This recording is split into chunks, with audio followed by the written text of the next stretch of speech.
to share a testimony that changed my life. A story about love, faith, thing. Before everything, the resistance and everything, our relationship was it was a pure relationship where there was no sex, no kissing, it was just, he just said to say we have to have a relationship that is just pure. And for some time we did that, but maybe the pressures, it was too overwhelming later on that our first child happened. He was crazy, he was sick in the head, but to my surprise, I still had peace around him, like that peace that I've never felt with anyone else,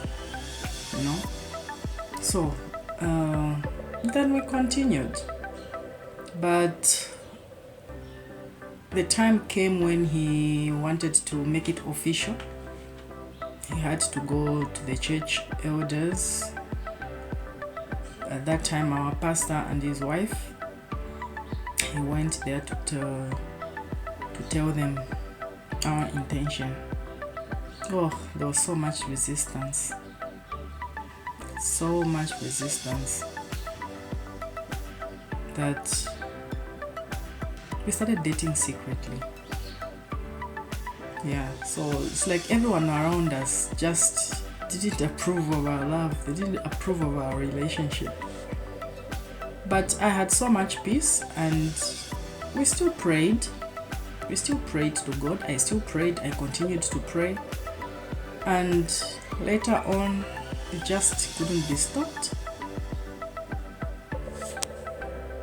I remember it was so difficult because after this happened, he went to the pastor and told them what had happened, me falling pregnant. Oh, it was so hard what we had to go through. So we were called on a Sunday, the week that he went to tell them about my pregnancy. We were called in front of the church. In front of the church. Oh, I just wanted to be swallowed up.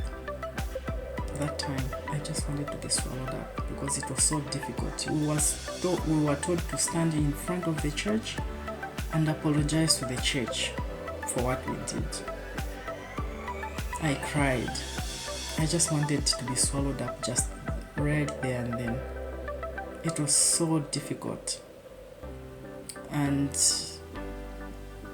days after that, it was difficult for me to go to church, for us to go to church, to continue to go to church. But he said, no, this is a consequence, and we have to go through this consequence. We sinned, and we had to go through this consequence. And he continued to encourage, because I wanted to leave. I said, I can't manage. This is not the first time. Not that I would justify what we did, but it was difficult for me.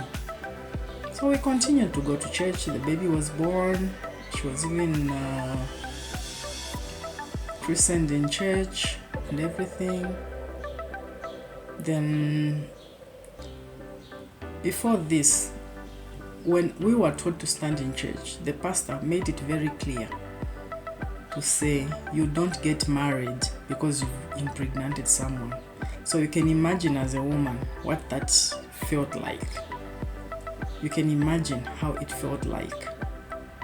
You are being told there's no marriage. This is just, because at the end of the day, that's what it meant. It's like he was telling him, because you've impregnated her, it doesn't guarantee you to marry her, So it was difficult. And in those days, of course, some doubts started coming in my mind. But one thing I appreciate is that he was so supportive. Even in all this, he was so supportive. He never stopped calling me, and this is the guy who, when he calls you, sometimes would even sleep with the phones on our ears. This is the kind of a person he is. When he calls you, make sure you've already eaten, because the conversation will not end. Sometimes the conversations would even go on up to even 4 in the morning. And I remember one time he was upset over texts, because when we started, he loves long text messages, and at that time I was a one-word answer kind of a girl. He'll ask a question, I'll just answer outright.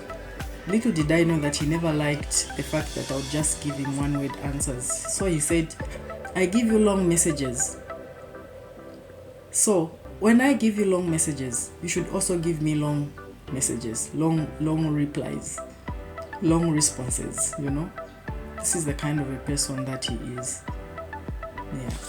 So we were put on suspension for 6 months. He was a praise leader. He was in the praise team.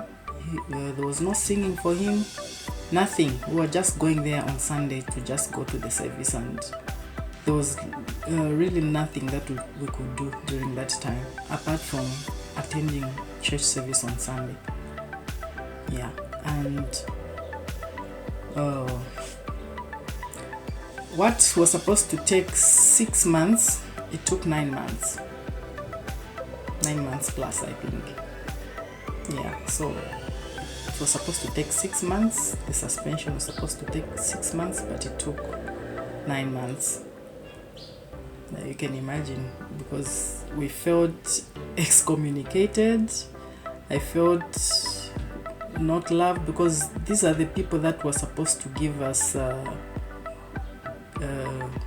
spiritual counseling, comfort, Yeah, I do take responsibility. We did take responsibility of what we did. Maybe that's the reason why he said, no, we need to go through this consequence. Yeah, so we did. After 9 months, the suspension was lifted. We continued. Even the baby was born, we got married. And before then, it took 2 years, by the way, for us to officially now, official, it took 2 years for him to actually now make it official, like the marriage. So he invited, I remember he invited my sister to my 2 sisters for the service that day, without knowing that those were his intentions. I just heard my name being called in front. I didn't know what was going on. Of course, maybe I had some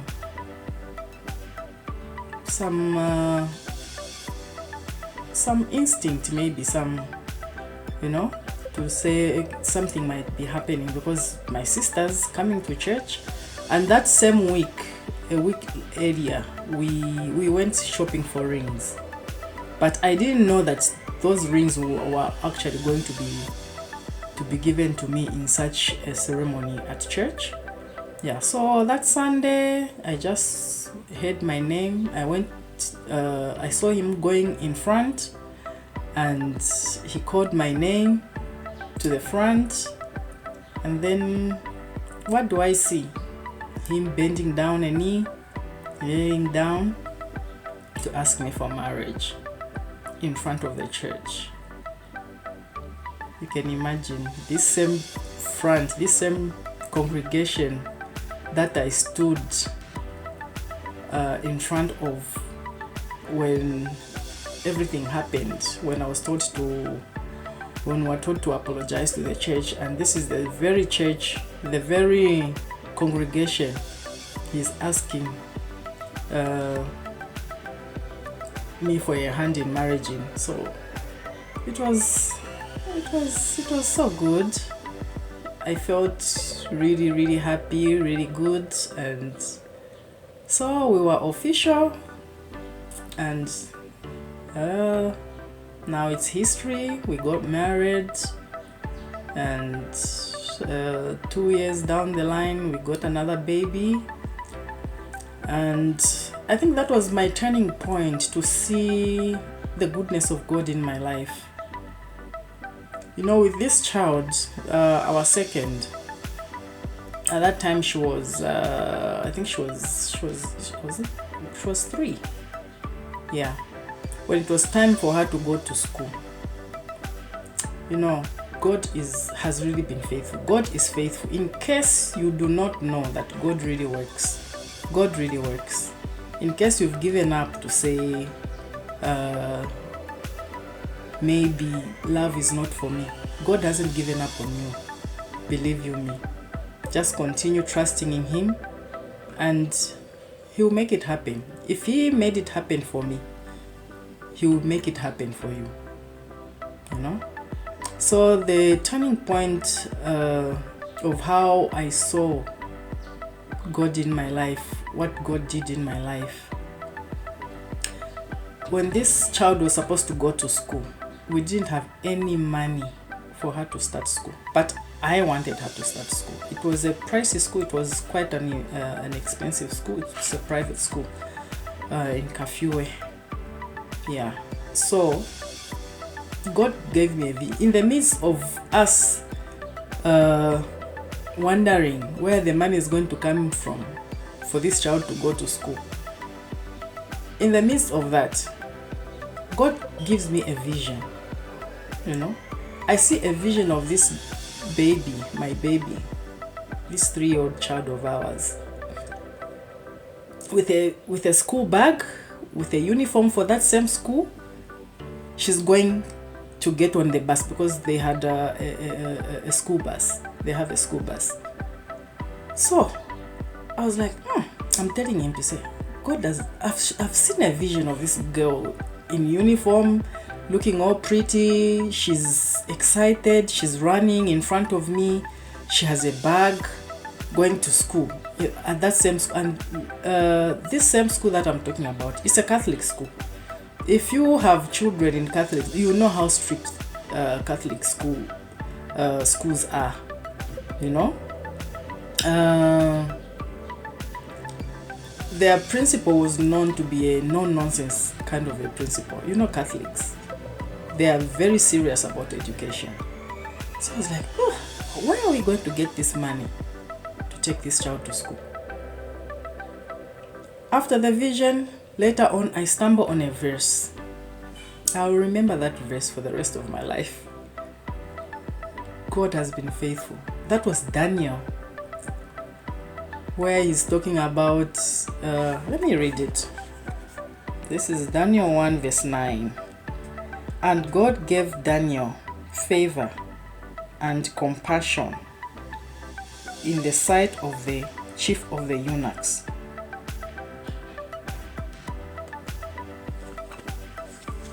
That verse is so powerful. I love that verse. That's how I saw what God can do in my life.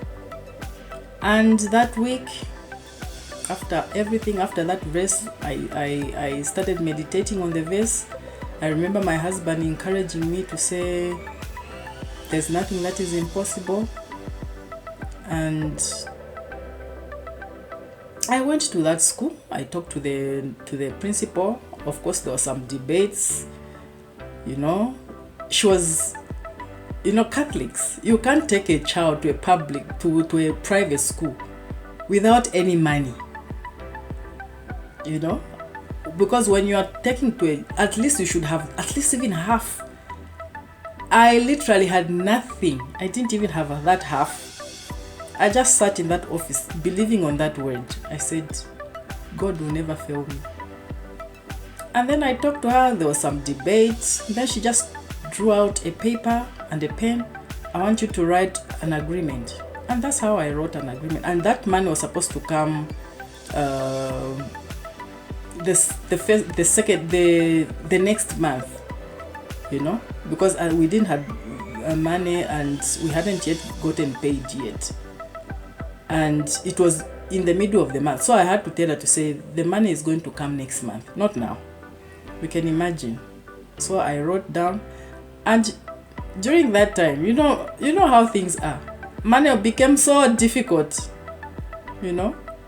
It took time for us to get paid at work.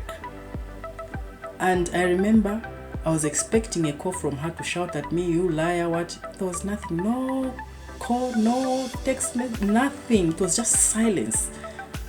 And then the money came later, actually beyond the time that I was supposed to pay for that child's fees. I went there, she never even asked me to say what happened, you were late, nothing. And that's how that girl started school. So God is a faithful God. He's a faithful God. In case you are wondering that you might never find love, God is a faithful God. So that is a testimony. I have a lot of testimonies that I need to tell you. But for now, I'll start with this one. There are a lot, because this is a channel about sharing God's goodness and faithfulness. So if you had a great time listening to my message, if this message touched you, can you please subscribe and listen and watch more of these testimonies coming up